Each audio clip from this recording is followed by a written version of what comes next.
Rero duhere ahangaha duhere ku bijyanye n'ibitero biri kuvugwa ku ngabo za FARDC n'ubutegetsi bwa Kinshasa.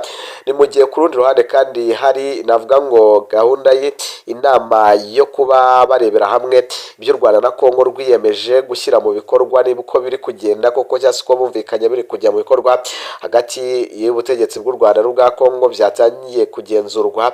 Turaza byose kubirebera hamwe, ariko reka duhere kuri ibi bikomeye cyane. Ibikomeye byamenyekanye neza ko ngo Kinshasa iri gutegura umugambi karundura wo kugaba igitero kidasanzwe cyangwa se kugaba intambara idasanzwe, nubwo barimo bariyorobeka bavuga ko bagiye kuba n'ubundi bahagarika ibitero, nyamara ngo barimo barajijisha. Ese koko byaba ari ukujijisha? Reka tubyinjiremo turebe. Ihuriro rya Alliance Fleuve Congo ribarizwamo AFC 23 ryamaganye Repubulika Iharanira Demokarasi ya Kongo rivuga ko iri gutegura intambara ikomeye cyane. Bikubiye rero mu itangazo n'ubundi ihuriro ryashyize ahagaragara riteweho umukono n'umuvugizi waryo mu bya politiki Laurent Kanyuka, rivuga ko rishinja leta gukomeza n'ubundi guhoza intambara mu gihe n'uburyo se gushoza intambara mu gihe impande zombi zumvikanye guhagarika imirwano mu biganiro by'Idoha muri Qatar. Riragira riti rero ubutegetsi butemewe bwa Kongo bukomeje kwica ingingo ya kabiri y'amahame yerekeye n'ubundi agahenge gahoraho. Ese kubera iki batambitsemo aka kantu ubutegetsi butemewe, kandi tubona ko nabwo ari bwo butegetsi bwatowe n'abaturage? Ubone ko nabo barimo barashoza intambara cyangwa se ari ba katarizeri, kuko ntabwo wafata ubutegetsi bw'Kinshasa ubwite ubutegetsi butemewe kandi nyamara ari bwo bwatowe n'abaturage. Reka ariko dukomeze turebe ibyavugiwe muri iri tangazo. Ni mu gihe rero muri biriya n'ubundi biganiro byabereye Doha muri Qatar bumvikanye guhagarika ibitero byo ku butaka, mu mazi ndetse no mu kirere, ariko ku ruhande rwa M23 bo bakabona ko bitigeze byubahirizwa. Iyi ngingo cyo kimwe rero n'izindi zikubiye muri ariya mahame zakagombye n'ubundi ngo kuba zarashyizwe mu bikorwa bitarenze ku wa kabiri tariki ya 29 z'ukwa karindwi 2025, kuko niwo munsi n'ubundi ntarengwa impande zombi zari zarihaye. Iri tangazo rero ubundi kandi rigaragaza ko ibitero biri gukorwa n'ihuriro ry'ingabo z'ubutegetsi bwa RDC n'abafatanyabikorwa bazo bo mu mahanga barimo ingabo z'igihugu cy'u Burundi, Wazalendo ndetse n'abandi, birerekana umugambi n'ubundi wateguwe mbere w'intambara ku gipimo cyo hejuru cyane.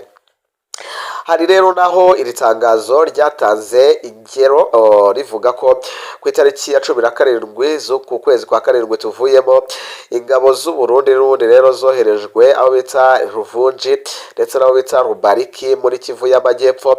Ibi ngo bikaba bishimangira uriya mugambi wo kugaba ibitero bikomeye cyane.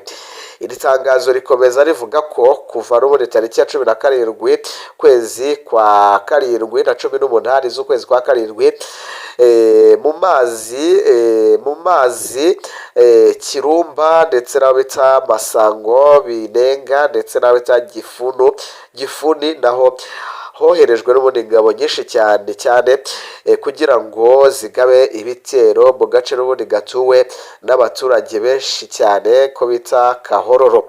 Ubundi kandi ngo ihuriro ry'ingabo za leta y'Kinshasa zasenyeye n'ubundi abaturage ndetse zisahura amatungo arenga 150 ahitwa Kawera, ni mu nkengero n'ubundi za santire ya Minembwe, ndetse zinakomeretsa umwe mu borozi n'ubundi bayo matungo witwa Kazehe. Biragaragara ko impande zombi zikomeje kwitana ba mwana. Ni mu gihe n'ubundi umuryango w'abibumbye naryo wagaragaje ko M23 yishe abahinzi bagera ku 169 ibashinja ko bakorana na FDLR cyangwa se abarwanyi ba FDLR. Ubona ko impande zombi zikomeje kugenda hasitana ba mwana. Ibindi bice n'ubundi byoherejwemo ng'abasirikare ba leta ni mu duce duherereye muri groupement y'aho bita Bijombo, ndetse mu rwego rwo kugira ngo bagote n'ubundi ahatuwe n'abaturage b'abanyamurenge. Ingabo za Kongo kandi kuwa 21 ukwezi kwa karindwi 2025 ngo zagabye ibitero muri Kahororo, Ndengu ndetse n'aho bita Buseke, ndetse kandi bukeye bwaho zabigabye n'ubundi mu kandi gace bita Ruki muri teritwari y'aho bita Masisi ho muri Kivu y'Amajyaruguru. Ibindi bitero nanone zabigabye aho bita Rukununu muri teritwari ya Rubero, mu gihe n'ubundi tariki ya 29 ukwezi gushize bwo zabigabye muri aho bita Minyanja ndetse no mu nkengero zayo. Naho mu rukerera rwo kuwa gatatu tariki ya 30 zibikomereza mu gace ka Mweso ko muri teritwari ya Masisi. AFC 23 rero ubundi kavuga ko nubwo ingabo za FARDC zikomeje n'ubundi kugaba biriya bitero, yo iracyatsimbaraye ku mahame n'ubundi cyangwa se ku ihame ryayo ry'uko ibibazo biri muri Repubulika ya Demokarasi ya Kongo bikwiye gukemurwa mu buryo bwa politike, hibarwa cyane ku mpamvu muzi y'amakimbirane ari muri kiriya gihugu. Yasoje ivuga ko rero n'ubundi igomba gukomeza n'ubundi kurinda abasivili ibitero bya Kinshasa, by'umwihariko ikajya n'ubundi kuzimiriza umuriro w'imbunda iyo zituruka cyangwa se iyo ziraswa zituruka.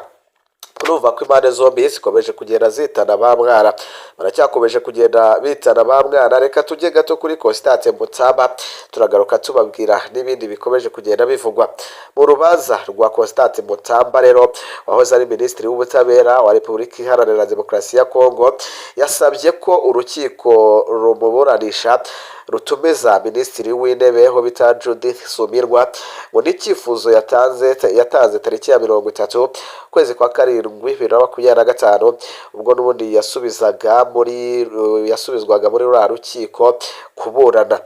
Uyu mugabo se kubera iki yatumijeho uriya mu minisitiri?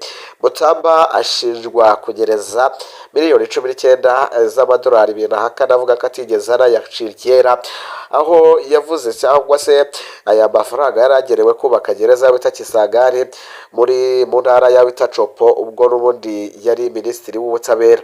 Ariko nubwo ashinjwa icyo cyaha, we yavuze ko ayo mafaranga atayariye, ahubwo ko ari muri konti ya sosiyete Zion Construction Sari cyangwa se Zion Construction Saleri, ndetse yatsindiye isoko ryo kubaka iyo gereza n'ubundi ya Kisangani, avuga ko watigeze ayarya.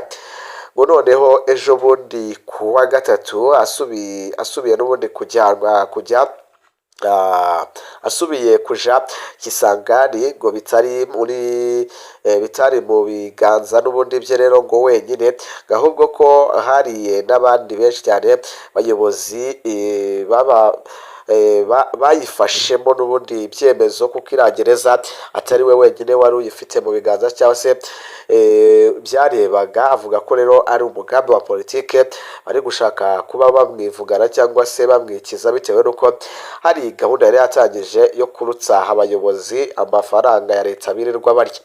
Ni nabwo rero ubundi yahise avuga ko minisitiri w'intebe Judith Suminwa n'abandi barimo na Rose Mutombo wabaye minisitiri w'ubutabera, ndetse n'uwo bita Jules Aringeta wabaye umuyobozi w'urwego rushinzwe kugenzura imikoreshereze n'ubundi y'imari ya leta muri minisiteri ya siporo, ndetse n'abandi nibo rero yavuze ko nabo bashobora kuba babizi.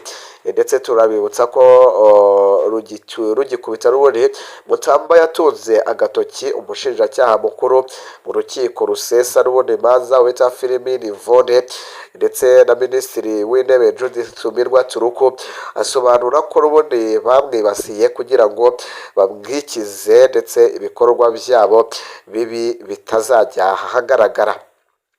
Ubushinjacyaha rero ubundi bukuru buhamya neza ko miliyoni 19 z'amadolari y'amanyamerika Mutamba ashinjwa kugereza zoherejwe kuri konti ya Zion Construction mu buryo n'ubundi bunyuranyijwe n'amategeko. Ibi ngibi rero bikagaragaza ko uyu mugabo ari gushaka guhirikwa cyangwa se ari gushaka kurangizwa no gushyirwa hasi, dore ko we n'ubundi avuga ko ririya soko ari ryo ryatsindiye cyangwa se ikiriya kigo aricyo cyatsindiye isoko ryo kubaka iriya gereza, ariko ababa bakaba barimo barabihakana bavuga ko ahubwo yoherejwe ku buryo bunyuranyije n'amategeko. Abigezemo n'ubundi cyangwa se abigizemo n'ubundi uruhare rukomeye cyane nk'uwari ushinzwe gukurikirana n'ubundi ibikorwa ngo byo kubaka gereza ya Kisangani, watangaza ko iriya kampani ariyo yari ishinzwe kubaka, ariyo yari ishinzwe cyangwa se yari yatsiriye isoko ryo kubaka iriya gereza.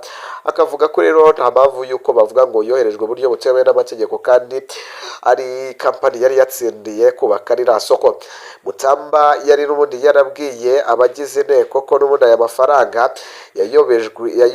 yayoberejwe kuri konti y'ikigo cya Baringa, ndetse anabasabira n'ubundi imbabazi, ariko yageze mu rukiko ahindura imvugo agaragaza uburyo n'ubundi Zion Construction ngo yayahawe binyuze n'ubundi mu nzira zemewe n'amategeko. Ubwo rero n'ubundi urubanza ruzakomeza tariki ya 4 ukwezi kwa ubwo ruzakomeza tariki ya 4 n'ubundi z'ukwezi kwa Burari, kandi ngo arifuza ko hahamagazwa n'ubundi bamwe mu bayobozi yagarutseho barimo